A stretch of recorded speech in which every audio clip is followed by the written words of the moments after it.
आनंद दुबे, क्या हिंदुस्तान जीता है इस लड़ाई में जो पाकिस्तान से हुई 4 दिन की, और क्या हमारे मकसद पूरे हुए? मानक भाई नमस्ते।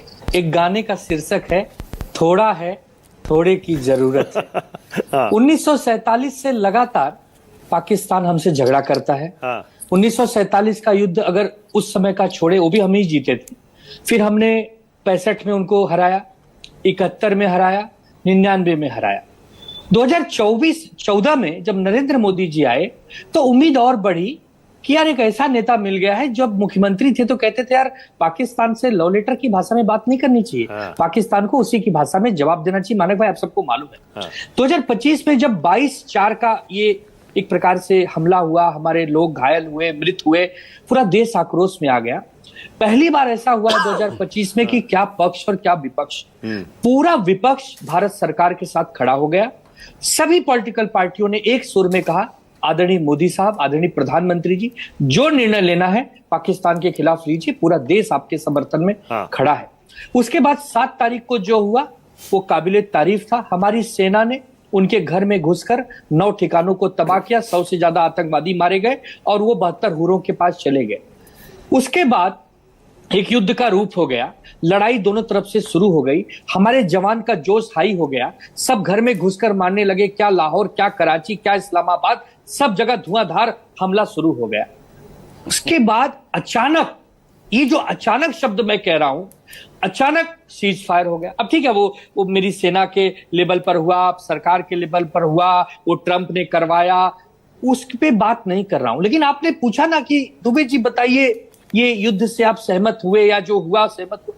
मैं कतई सहमत नहीं हुआ। व्यक्तिगत देशभक्त होने के नाते, राष्ट्रवादी होने के नाते मैंने बचपन से सुना है कि ब्रह्मांड का सबसे बड़ा युद्ध हुआ था कुरुक्षेत्र में, जहां पर एक तरफ कौरव थे, एक तरफ पांडव थे।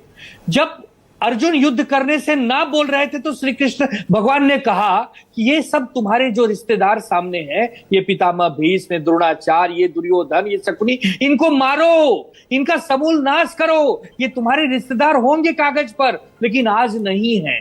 तो जब श्री कृष्ण भगवान के कहने पर अर्जुन ने सबको मार डाला तो पाकिस्तान तो हमारा रिश्तेदार भी नहीं है, न कोई सगा संबंधी है। अरे इसको मार के खत्म करो। जब 1999 में अटल बिहारी वाजपेयी जी प्रधानमंत्री थे और बिल क्लिंटन ने फोन करके कहा कि अटल जी, प्रधानमंत्री जो आए हैं पाकिस्तान के, वो समझौता करना चाहते, नहीं तो इनके पास न्यूक्लियर बम है। तब अटल जी ने कहा था कि क्लिंटन साहब बेशक वो हम पर न्यूक्लियर चला दें, हमारे लोग मारे जाएंगे, लेकिन आपसे वादा करता हूं अगला सूरज पाकिस्तान नहीं देखेगा, नक्शे पर उसका नामो निशान नहीं होगा। यही बात इंदिरा गांधी जी के साथ हुई थी 1971 में। फिर उस समय तत्कालीन राष्ट्रपति ने दबाव बनाया, इंदिरा जी नहीं सुनी। हमें मोदी जी से ज्यादा उम्मीद है। के शर्मा साहब हमारे भाई हैं, हम लोग राजनीतिक शत्रु जरूर होंगे, शत्रु भी नहीं है, राजनीतिक विचारधाराएं अलग होंगी। आनंद दुबे, लेकिन मोदी साहब से जो आप करगिल और 71 की तुलना 2025 से मत करिए। पाकिस्तान एक न्यूक्लियर देश है, ये सच्चाई है, इसको स्वीकार करना पड़ेगा। आनंद दुबे, मैं सीधा सीधा आपसे ये पूछ रहा हूं, आप जब कहते हैं कि मैं खुश नहीं हूं, मुझे ज्यादा उम्मीद थी, मतलब आप ये चाहते हैं सीज फायर नहीं होना चाहिए था? मैं वही तो कह रहा हूं, सीज फायर जब हम घुस गए, जब हम उनको मारना शुरू कर दिए, हमारी सेना ने तो सीज फायर की पहल नहीं की।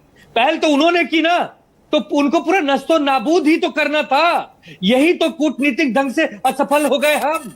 यही तो कहीं ना कहीं हमारा विदेश मंत्रालय क्या बात कर रहा था, क्या काम कर रहा था, ट्रंप कहां से कूद गए इसमें। यही तो सब लोग हैरान है कि ट्रंप धमका के, अच्छा हम जीते या नहीं जीते ये तो बताइए, हम जीते या नहीं जीते? जीते है ना? फिर वही कह रहा हूं कि थोड़ा है थोड़े की जरूरत है।